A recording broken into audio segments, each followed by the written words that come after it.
Коло 5 до 10% жита пошати у перші 10 октobra і вони ще барз розросли. Потім прийшли діжджі, кед за 2 тижні нападало od 100 по 125 літри по квадратний метру, і перші шиячки до поля вошли аж 26 октobra. Але найвекші поверхності зашати у новембру та аж дакзе і по decembr i daku čičko i u decembru.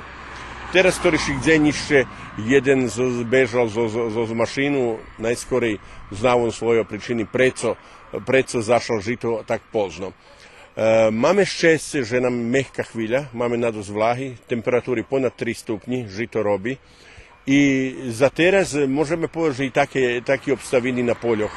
Toti žita, co zašati na počátku optimálneho roka, oni podpolno zakryli žem, až sú dakuštičku i prebujni, ale nie môžeme povedať, že daco také, že by nás zastarala situácia. Všetky žita, ktorí mali dosť vlahy, še dobre rozvili i väčšina vošla i do fázy faťuhania. Ljem žita, ktorí barz pozno pošati, pre decemberskú sušu še nemohli rozviť, abo nemohli ani celkom zísť.